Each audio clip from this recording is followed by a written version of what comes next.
नमस्कार साथीहरु, म उपमन्यु राधे आचार्य। हामी बीबीएस फर्स्ट इयरमा रहेको, एमबीएस थर्ड सेमेस्टरमा रहेको, जसले रेगुलर अकाउन्ट पढ्नुहुन्छ र एमबीएस फोर्थ सेमेस्टरमा जो अकाउन्टिङ ग्रुपको हुनुहुन्छ त्यहाँ रहेको क्याश फ्लो स्टेटमेन्ट भन्ने च्याप्टरको बारेमा हामीले चर्चा गरिरहेछौँ। अब आज हामीले नर्मल क्याश फ्लो अथवा डाइरेक्ट मेथडको क्याश फ्लोको बारेमा अगाडि नै हामीले 3टा भिडियोहरू हालिसकेका छौँ र आज हामी एउटा एनएफआरएस भन्ने रहेको छ। त्यो एनएफआरएसको बारेमा यहाँ जान्ने प्रयास गर्नेछौँ। यहाँ चाहिँ के छ भने एनएफआरएस भन्ने बित्तिकै डराउनु पर्ने, आत्तिनु पर्ने, धेरैजना डराएको अरे के हो नितान्त नौलो यो त के हो पहाडै खस्छ कि जस्तो भने जस्तो मैले बुझेको छु। तर त्यस्तो केही पनि छैन। एनएफआरएस पनि एकदमै सजिलो छ। अलिकति के हो भने यसमा थोरै एउटा सानो कुरा बुझ्नुपर्छ, त्यति पनि भइहाल्यो। क्याश फ्लो अन्डर एनएफआरएस, यसमा चाहिँ के अन्तर छ त अर्को नर्मल क्याश फ्लोमा भन्दा भन्ने लाग्न सक्छ। केही थिएन भने किन एनएफआरएस लेख्यो भन्ने लाग्छ, केही पनि छैन। यसमा हामीले के मात्र गर्छौँ भने हामीले इन्भेस्टिङ एक्टिभिटिज र फाइनेन्सिङ एक्टिभिटिज, जुन दुईटा एक्टिभिटिजहरू हामीले क्यास फ्लोमा पढ्ने गर्छौँ। हामीले जम्मा 3टा एक्टिभिटिजहरू पढ्छौँ। एउटा क्यास फ्लोमा अपरेटिङ एक्टिभिटिज पढ्छौँ, अर्को पढ्छौँ इन्भेस्टिङ एक्टिभिटिज, अर्को पढ्छौँ फाइनेन्सिङ एक्टिभिटिज। यो एनएफआरएसमा इन्भेस्टिङ एक्टिभिटिजमा केही पनि परिवर्तन हुँदैन। हामीले जस्तो डाइरेक्ट मेथडमा अथवा नर्मल क्याश फ्लोमा पढ्ने गर्छौँ त्यही नै हो। फाइनेन्सिङमा पनि केही परिवर्तन हुँदैन। अलिकति परिवर्तन हुन्छ केमा भन्दा यो अपरेटिङ एक्टिभिटिजमा अलिकति परिवर्तन हुन्छ। परिवर्तन चाहिँ के हुन्छ भन्दा अथाह परिवर्तन चाहिँ नयाँ नौलो चिज आउँछ होइन, केही पनि होइन। हामीले के गर्ने गरेका छ भने अपरेटिङ एक्टिभिटीमा 5वटा चिजहरू पढ्ने गरेका छ। एउटा के हो, क्याश कलेक्सन फ्रम कस्टमर हो। हामीले के गर्थ्यौँ त्यहाँ भन्दा यी 5वटा चिजहरूलाई सिधै त्यही भित्र के छन् राखेर क्याल्कुलेसन गर्थ्यौँ। तर यसमा त्यो होइन। यसमा के गर्ने भन्दा यी 5वटा चिजहरू चाहिँ वर्किङ नोटमा राख्छौँ र हामीले वर्किङ नोटमा राखेर के गर्छौँ भन्दाखेरि ल्याएर यो पोइन्ट लेख्छौँ ठाडै। यी 5वटा पोइन्टहरू, एउटा जुन हामीले 5वटा पोइन्टहरू अगाडिको भिडियोमा डिस्कस गरेका छौँ अपरेटिङ एक्टिभिटिजमा पर्ने। मैले यहाँ सबै लेखिनँ, तपाईँले अगाडिको भिडियो गएर हेर्नु होला, सायद तपाईँहरूलाई आउँछ पनि होला, हेरिसक्नु भएको छ भने मैले बुझेको छु। त्यो हुँदाखेरि यी 5वटा चिजहरूलाई हामीले वर्किङ नोटमा गर्छौँ र ल्याएर यो पोइन्ट, यसको टपिक राख्छौँ त्यहाँ र वर्किङ नोटमा गरेको चिजलाई ल्याएर हामीले सिधै पुट गर्ने हो। यति मात्र हो, अरू केही पनि अन्तर छैन। म तपाईँहरूलाई क्वेसनकै माध्यमबाट डाइरेक्ट बुझाउने प्रयास गर्नेछु। र मसँग एउटा अस्मिता पब्लिकेसनको बुक रहेको छ। यो अस्मिता पब्लिकेसनको बुकको सेम क्वेसन कहाँ छ भन्दा यो बीबीएस फर्स्ट इयरको बुक छ भने पेज नम्बर 540 क्वेसन नम्बर 13 मा रहेको छ भने एमबीएस फोर्थ सेमेस्टर जो अकाउन्टिङ ग्रुपको हुनुहुन्छ त्यहाँ छ भने यसको पेज नम्बर 156 मा रहेको छ भने क्वेसन नम्बर 7 मा रहेको छ। सेम क्वेसन छ, केही पनि परिवर्तन छैन। एउटा कमा फुल स्टप पनि परिवर्तन छैन, एउटै क्वेसन हो। हजुरहरूले बीबीएस फर्स्ट इयरको हुनुहुन्छ भने पेज नम्बर 540 क्वेसन नम्बर 13 र एमबीएस फोर्थ सेमेस्टर अकाउन्टिङ ग्रुपको हुनुहुन्छ भने पेज नम्बर 156 क्वेसन नम्बर 7 मा रहेको छ। म सिधै प्रब्लममा जान चाहन्छु। हजुरहरूले बोर्डको साइडमा पनि यो क्वेसनलाई हेर्न सक्नुहुन्छ। सेम क्वेसन छ, त्यताकै जस्तो केही पनि छैन। यहाँ लेख्नुपर्ने कुराहरू तपाईँहरू लेख्नु होला। म सिधै प्रब्लममा जान चाहन्छु। क्याश फ्लो अन्डर एनएफआरएस हामी यहाँ पार्टिकुलर लेख्छौँ।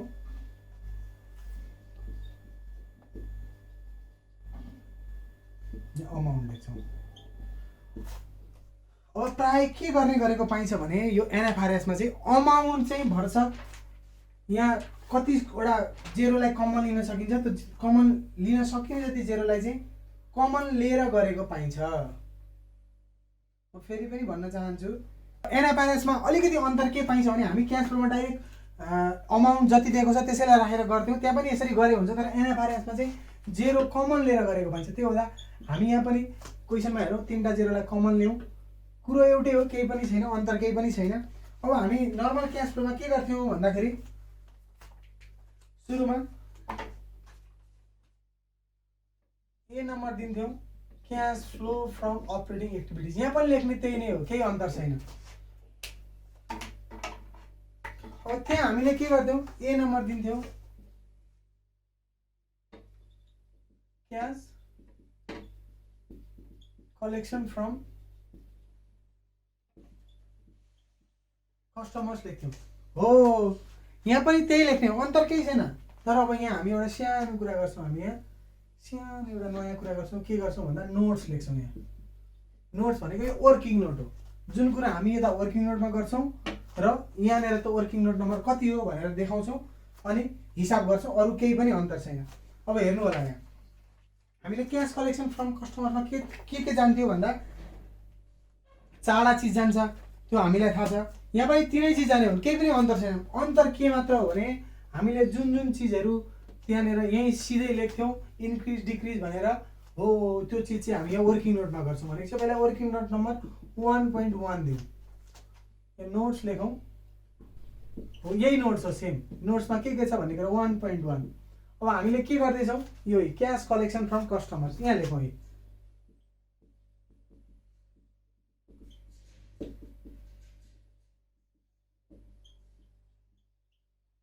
Cash collection from customers. अब क्यास कलेक्सन फ्रम कस्टमर्स उता जे राख्थ्यौँ यहाँ पनि सेम त्यही राख्ने हो। अब हेरौँ यहाँ के छ, यसमा जान्थ्यो एउटा सेल्स, यहाँ पनि सेल्स छ। हजुरले इन्कम स्टेटमेन्ट बोर्डमा पनि हेर्न सक्नुहुन्छ सेल्स कति छ। हामीले 3टा जेरो कमन लिइसकेका छौँ, 3टा जेरो कमन लिएको छौँ। कति छ 280। यो बुझ्नु होला, सेल्स 280 छ। यसमा के जान्थ्यो भन्दा अकाउन्ट रिसिभेबल, बिल्स रिसिभेबल जान्थ्यो, डेप्टर्स जान्थ्यो। हेरौँ यहाँ के छ, यहाँ अकाउन्ट रिसिभेबल रहेछ, अकाउन्ट रिसिभेबल छ। इन्क्रिज इन अकाउन्ट रिसिभेबल कतिले इन्क्रिज भएको छ भन्दा यता 42,000 छ, यता 56,000, 14,000ले इन्क्रिज भएको छ। हामीले इन्क्रिज इन अकाउन्ट रिसिभेबल कतिले छ 14,000ले छ। 3टा जिरो हटाउँछौँ हामी, यसै इन्क्रिज भयो भने के गर्छौँ हामी माइनस गर्छौँ, केही पनि छैन। 280 मा 14 घट्दा कति हुन्छ भन्दा क्यालकुलेट हानौँ 266 हुन्छ, 266 हो। यो भ्यालु ल्याएर यहाँ राख्ने, केही पनि होइन। 200 नयाँ केही पनि छैन। अलिकति नयाँ के हो भने यसमा सेम उता जे गर्थ्यौँ यो चिजलाई हामी यहाँ यहीँ गर्थ्यौँ डाइरेक्ट मेथड नर्मल क्यास फ्लोमा, सिम्पल क्यास फ्लोमा। तर यहाँ के गर्छौँ भन्दा एनएफआरएसमा वर्किङ नोटमा यता देखाउँछौँ, त्यति मात्र हो अन्तर। अब त्यस्तै गरी यहाँ बी नम्बरमा के जान्थ्यो क्यास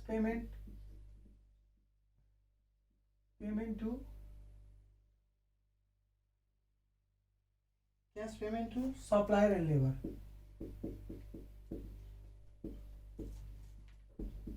यसलाई 1.2 दिउँ, केही पनि छैन। अब यहाँ पनि नोट नम्बर 1.2 टपिक त्यही हो, यो cash payment to supplier and labour. Cash payment to supplier and labour यही लेख्ने हो, केही पनि छैन। अब यसमा के जान्थ्यो भन्दा यसमा एउटा जान्थ्यो कस्ट अफ गुड्स सोल्ड, यहाँ पनि त्यही लेख्ने कस्ट अफ गुड्स सोल्ड। कति छ इन्कम स्टेटमेन्टमा हेरौँ कस्ट अफ गुड्स सोल्ड भनेर, total cost of goods sold चाहिँ यही सारिदियो हामी 112। त्यस्तै गरी अर्को के जान्थ्यो भन्दा क्रेडिटर्स जान्थ्यो, एकाउन्ट पेएबल, बिल्स पेएबल जान्थ्यो। अब यहाँ एकाउन्ट पेएबल रहेछ, एकाउन्ट पेएबल के भएको छ भन्दा इन्क्रिज भएको छ। कतिले इन्क्रिज भएको छ भन्दा यता 56,000 छ, उता 84,000 छ। भनेपछि 56,814 भनेपछि 28,000ले 56 84 भनेपछि 28,000ले इन्क्रिज भएको छ। इन्क्रिज इन अकाउन्ट पेएबल कतिले 28,000ले, हामीले जेरो त लेख्दैनौँ। त्यस्तै गरी यसमा अर्को के जान्थ्यो भन्दाखेरि इन्भेन्ट्री छ भने इन्भेन्ट्रीलाई राख्ने। यहाँ इन्भेन्ट्री पनि दिएको छ, यता 28,000 छ फर्स्ट इयरमा, सेकेन्ड इयरमा 70,000 छ। भनेपछि कतिले इन्क्रिज हो भन्दा 28,000 70,000 भनेपछि 42,000ले इन्क्रिज भयो। इन्क्रिज इन इन्भेन्ट्री कतिले भन्दा 42,000ले इन्क्रिज भयो। अब इन्भेन्ट्री इन्क्रिज हुँदा माइनस हुन्छ, हामीले माइनस गऱ्यौँ, कस्ट अफ गुड्स पनि माइनसमै हुन्छ। अब कति भयो जोड घटाउ गर्दा भन्दा 112 प्लस 112 मा 42 जोडौँ माइनस माइनस 28,000 घटाइदियो भनेपछि 126,000 भयो। 126 हामीले पछाडिको जेरो राख्दैनौँ, 126 ल्यायो, यहाँ केही पनि छैन, अन्तर यति नै हो। त्यस्तै गरी सी नम्बरमा के हुन्छ भन्दा क्यास पेमेन्ट फर एक्सपेन्सेस। अब यहाँ पनि त्यही गर्ने, यो नोट नम्बर कति हो 1.3 हो। अब यहाँ पनि 1.3, मैले यो टपिक सारिनँ, तपाईँहरूले बुझ्नु होला, यही सार्ने हो सेम यहाँ, त्यो हुँदा केही पनि छैन। अब एक्सपेन्सेस के भनेको छ यहाँ भन्दाखेरि तपाईँहरू हेर्नु होला, यहाँ अपरेटिङ एक्सपेन्सेसमा अरू केही पनि इन्कम स्टेटमेन्टमा एक्सपेन्सेस अफिस एक्सपेन्सेस छ। अफिस एक्सपेन्सेस कति छ भन्दा 42,000 छ। हामी पछाडिको जेरो लेख्दैनौँ, यही माइनसमा लेख्नु होला। अरू केही एक्सपेन्सेस छ, आउटस्ट्यान्डिङ प्रिपेड केही पनि छैन, त्यही भने यसलाई ल्याएर यहाँ 42,000। त्यस्तै गरी डी नम्बरमा क्यास पेमेन्ट फर इन्ट्रेस्ट, यसलाई 1.4 दिउँ, यहाँ पनि 1.4। तपाईँहरूले आफै बुझ्नु होला, यही टपिक सारेर चाहिँ सार्नुपर्छ। तपाईँहरूले यहाँ यसरी नै यसको हेडिङ्स यहाँ दिनु होला, मैले चाहिँ दिनँ, तपाईँहरूले चाहिँ दिनु होला। अब त्यो हुँदा कति छ इन्ट्रेस्ट भन्दा इन्ट्रेस्ट अन डिभेन्चर छ, यहाँ इन्कम स्टेटमेन्टमा 7,000 रहेछ। इन्ट्रेस्ट अन डिभेन्चर कति छ भन्दा 7,000 छ। हामी पछाडिको 3टा जेरो लेख्दैनौँ, 7 लेखौँ, केही पनि छैन, अलिकति झुकिन्छ कि जस्तो हो, तर केही पनि सिम्पल उताकै जस्तो। यता वर्किङ नोट मात्र गरे हामीले, अरू केही छ आउटस्ट्यान्डिङ प्रिपेड इन्ट्रेस्ट केही पनि छैन भनेपछि 1.4 मा कति 7,000। त्यस्तै गरी हामी ई नम्बरमा के गर्थ्यौँ भन्दा क्यास पेमेन्ट फर ट्याक्स, यसलाई 1.5 दिउँ, 1.5। और ट्याक्स के छ त यहाँ हेर्नु, प्रोभिजन फर ट्याक्सेसन भनेर इन्कम स्टेटमेन्टमा 42,000 रहेछ, माथि प्रोभिजन फर ट्याक्सेसन भनेर 28,000, 42,000 छ। हामी के गर्थ्यौँ भन्दा ट्याक्सको कुरा हामी ब्यालेन्स सिटमा भएको ओपनिङलाई जोड्थ्यौँ। ओपनिङ कति छ भन्दा 28,000 प्लस हामी इन्कम स्टेटमेन्टमा दिएकोलाई जोड्छौँ। इन्कम स्टेटमेन्ट कति दिएको छ भन्दा 42,000, त्यसमा क्लोजिङ घटाइदिन्छ 42 गर्दा कति हुन्छ भन्दा 42 गयो 28,000 माइनसमा हुन्छ, यति नै हो। यति मात्र हो अन्तर, अरू केही पनि छैन।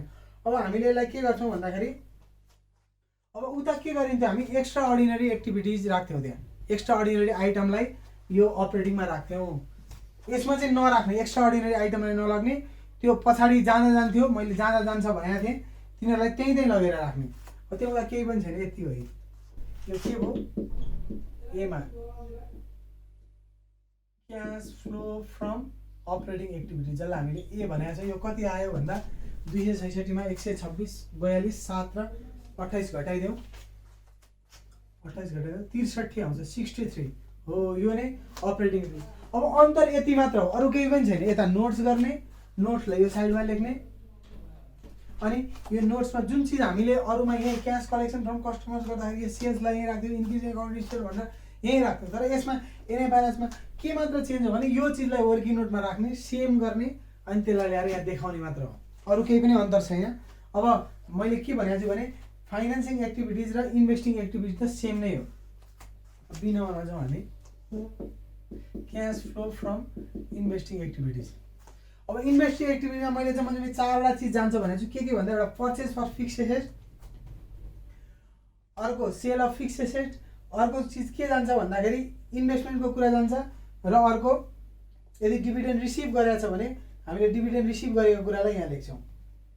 अब हेरौँ फिक्स एसेटको कुरा। फिक्स एसेटमा के भनेको छ, ल्यान्ड एन्ड बिल्डिङको कुरा छ। हेर्नु ल्यान्ड एन्ड बिल्डिङ के भएको छ, इन्क्रिज भएको छ। अब ल्यान्ड एन्ड बिल्डिङको डिप्रिसिएसन छ कि छैन, यता हेर्ने मैले अगाडिको प्रब्लममा भने चाहिँ यदि डिप्रिसिएसन जसको दिएको छ त्यसको मात्र लेख्ने। यहाँ एकुमुलेटेड डिप्रिसिएसन अन प्लान्ट भनेको छ, यहाँ हेर्नु ब्यालेन्स सिटमा हेर्नु होला, यहाँ तल इन्कम स्टेटमेन्टको ब्यालेन्स सिटमा डिप्रिसिएसन मात्र भनेको छ, के को भनेको छैन। तर तल हेर्नु सेल गर्दा प्लान्ट भनेको छ, भनेपछि यो के को इन्फर्मेसन हो, डिप्रिसिएसन, यो एकुमुलेटेड डिप्रिसिएसन सेल गर्ने भनेको प्लान्टको कुरा हो, ल्यान्ड एन्ड बिल्डिङको होइन। होइन भनेपछि के गर्ने भन्दा हामी ल्यान्ड एन्ड बिल्डिङको त्यस्तो अरू केही गर्नै पर्दैन, यसलाई हामीले अरू त्यस्तो धेरै उ गरेर गर्नै पर्दैन। हामी सिधै ल्यान्ड एन्ड बिल्डिङलाई चाहिँ देखाइदिन सक्छौँ। तर यहाँ वर्किङ नोट चाहिँ देखाउने। अब यसलाई 1.1 भनेको छ, अब यसलाई 2 पोइन्टमा जाउँ हामी, 2.1 गरौँ। अब उता पर्चेज भन्थ्यौँ, यहाँ चाहिँ एक्विजिसन भन्ने शब्द प्रयोग हुन्छ, कुरो एउटै हो।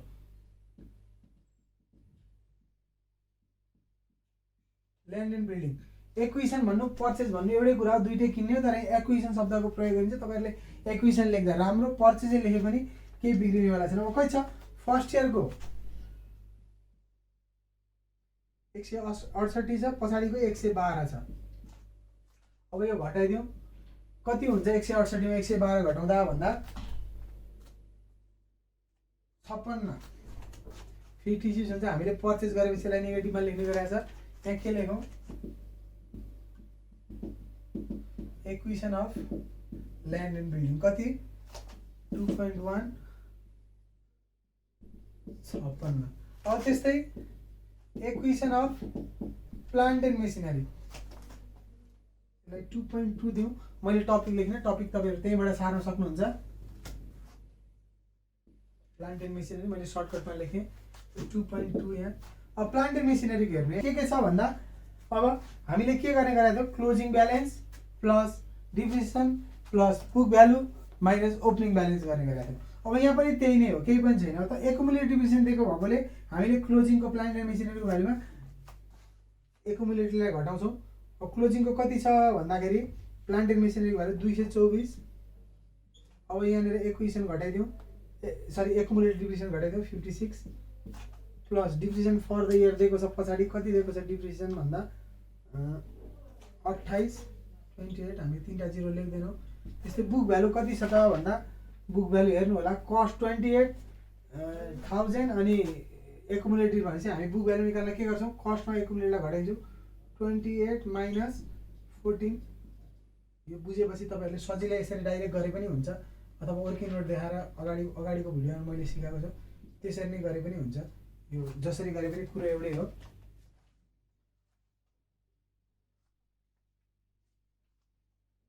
माइनस, अब हामीले ओपनिङलाई घटाउँछौँ। ओपनिङ कति छ भन्दा ओपनिङ कति छ भन्दा 140 माइनस 42, 140 माइनस 42।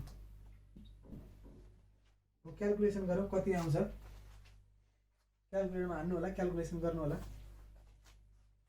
112 आयो, 112 यो नेगेटिभ भ्यालु हो। तपाईँहरूले यहाँ पोजिटिभमै आउँछ, तर यो बुझ्नको लागि तपाईँहरूले यहाँ यसलाई घटाउने कि नेगेटिभमा राख्ने कि पोजिटिभमा राख्ने त्यो थाहा पाउनु भने यही लगेर सार्न गएर झुकिन सक्छ। त्यो भएर त्यहीँ लेखे केही पनि फरक पर्दैन, आउनु चाहिँ पोजिटिभमै आउँछ। तर हामीले पर्चेज गर्दा के गर्छौँ, पर्चेज गरेको चिजलाई नेगेटिभ भ्यालुमा राख्छौँ, त्यो भएर मैले ब्राकेट दिएँ। अरू के भएन। अब sale of fix head charge छ अर्को item, sale of fix head charge छ, यसलाई 2.3 दिउँ। 2.3 यहाँ गरेर देखाउने, अरू केही पनि छैन, सेम हो उताकै जस्तो हो। हामीले यहाँनिर त वर्किङ नोटमै गर्थ्यौँ। अब सेल अफ फिक्स हेड के छ भन्दा, बुक भ्यालुमा हामीले गेन छ भने गेनलाई जोड्छौँ, लस छ भने लसलाई घटाउँछौँ। यहाँ के छ भन्दा, यहाँ 4000 रुपियाँ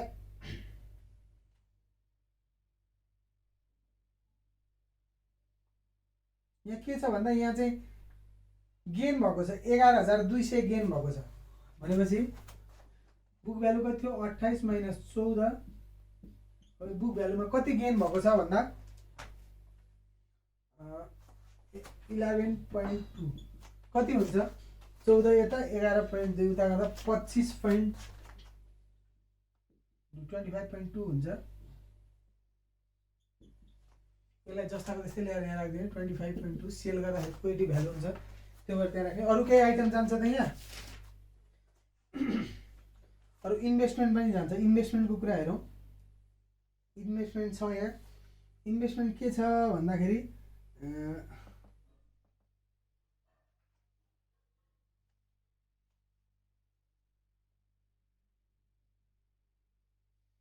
इन्भेस्टमेन्ट इन्क्रिज भएको छ, तर यहाँ हेर्नु इन्ट्रेस्ट पनि दिएको छ भनेपछि यसलाई के गर्यो भन्दा increase in investment with interest interest सहितको छ त्यो भएर त्यही गरी अर्को के छ भन्दा इन्क्रिज इन इन्भेस्टमेन्ट छ। अब इन्क्रिज इन इन्भेस्टमेन्टलाई हेरौँ हामी एसएस इन्क्रिज हो भने के हुन्छ भन्दाखेरि हाम्रो पैसा जान्छ, त्यही भएर नेगेटिभ भ्यालु भने 56,000 70,000 छ भनेपछि कति हजार गयो भन्दा 14,000 गयो। यसलाई नेगेटिभ भ्यालुमा लेख्ने। तर इन्कम स्टेटमेन्ट इन्भेस्टमेन्टको बारेमा अर्को पनि भनेर रहेछ, के भनेर रहेछ भने इन्ट्रेस्ट रहेछ, इन्ट्रेस्ट फ्रम इन्भेस्टमेन्ट, त्यसलाई पनि यहीँ ल्याइदिने इन्ट्रेस्ट फ्रम इन्भेस्टमेन्ट कति छ भन्दा यो 14,000 रहेछ। यसलाई पोजिटिभमा लेखिदिने किनभने इन्ट्रेस्ट हामीलाई रिसिभ भयो, हामीले प्राप्त भएको चिजलाई पोजिटिभमा लेख्दिउँ। अरू केही जान्छ त? अरू केही पनि जाँदैन। डिभिडेन्ड रिसिभ जान्छ, डिभिडेन्ड रिसिभ छैन भनेपछि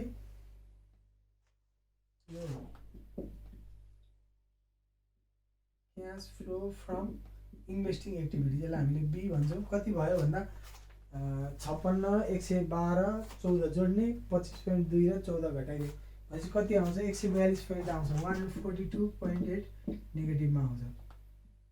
केही पनि यो त उताकै जस्तो सेम हो। अर्को छ सी नम्बरमा cash flow from financing activities. अब यसमा पनि 4वटा चिज जान्छ। के जान्छ भन्दा सेयर इस्यु भएको र प्रिमियर भएको एउटा कुरा, अर्को डिभेन्चरको कुरा, अर्को डिभिडेन्ड पेडको कुरा। अब लङ टर्म लोनहरू छ भने त्यहाँ पनि जान्छ। र मार्केटेबल सेक्युरिटिज अघि मैले भने जो हामीले जुन एक्स्ट्रा अर्डिनरी आइटम राख्थ्यौँ त्यो एक्स्ट्रा अर्डिनरी आइटमहरू यहीँ ल्याएर राखिदिने। यसमा चाहिँ उता चाहिँ उसमै राखेको हुन्छ। यसमा चाहिँ सिम्पल क्यास फ्लो जुन डाइरेक्ट मेथड छ त्यसमा चाहिँ हामीले एक्स्ट्रा अर्डिनरी आइटम भनेर त्यहाँ राख्थ्यौँ। ती चिजहरूलाई एनएफआरएसमा चाहिँ ल्याएर कहाँ राख्ने, फाइनेन्सिङ एक्टिभिटीमा ल्याएर राखिदिने। अब यहाँ हेर्नु, यहाँ के छ, सेयर इस्यु भएको छ। कतिले इस्यु भएको छ भन्दा 1,40,000 छ, 2,80,000 छ भनेपछि ठ्याक्कै डबल 1,40,000 इस्यु भएछ। अब यहाँ लेखौँ इस्यु अफ सेयर कति भन्दा 140 सेयर इस्यु भयो, हाम्रो पैसा आयो, पोजिटिभमा हुन्छ। सेयर प्रिमियम पनि इस्यु भएको छ, इस्यु अफ सेयर प्रिमियम कतिले भन्दा यो पनि 14ले। त्यसै गरी डिभेन्चर के छ, डिभेन्चर रिडिम्सन भएको छ, रिडिम्सन अफ डिभेन्चर हामीले लाइबिलिटिज घट्यो भने माइनसमा लेख्छौँ। 70,000 को चिज 124मा आएछ, कति भयो भन्दाखेरि 42,000ले रिडिम्सन भयो। त्यस्तै गरी यहाँ के भनेको छ भने प्रिमियम अन रिडिम्सन अफ डिभेन्चर भनेर इन्कम स्टेटमेन्टमा दिएको छ।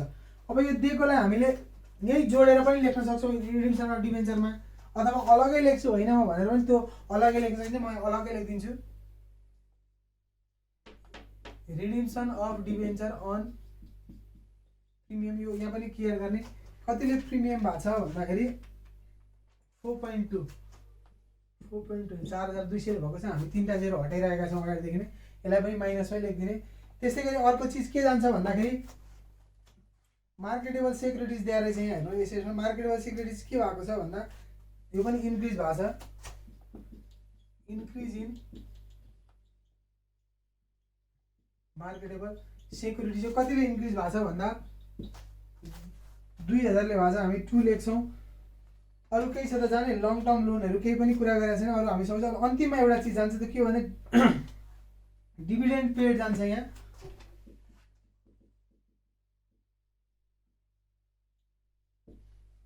डिभिडेन्ड पेड जान्छ। अब हामीले डिभिडेन्ड पेडको यहाँ वर्किङ नोट गरिदिउँ, यसलाई 3.1 भनौँ।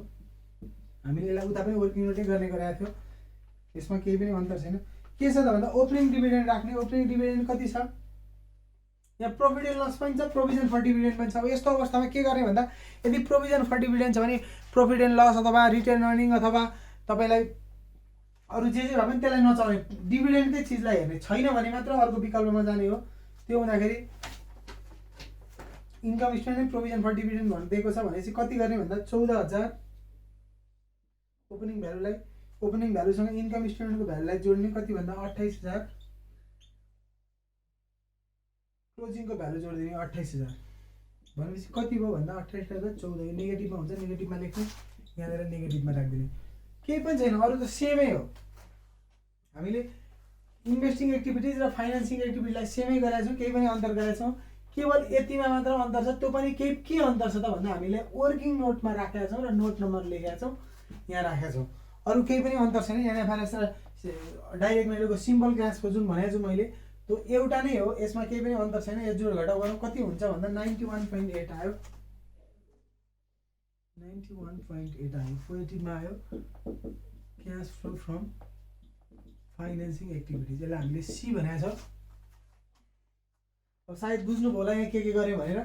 एकचोटि बुझ्नु भएन भने अगाडि भिडियो तपाईँहरूले फेरि हेर्न सक्नुहुन्छ। अब हामी उता के गर्थ्यौँ त भन्दा मैले मेटेँ।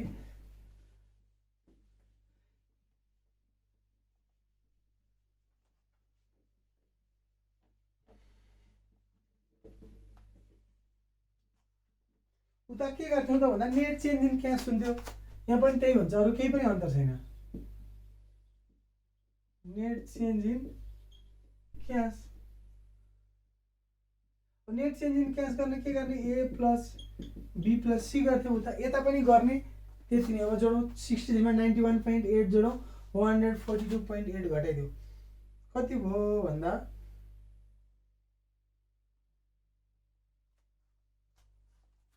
12 रह्यो। अब उता के गर्थ्यौँ हामीले ओपनिङ ब्यालेन्सलाई ल्याएर जोड्थ्यौँ। यहाँ पनि क्यास एट ब्याङ्क भनेको छ,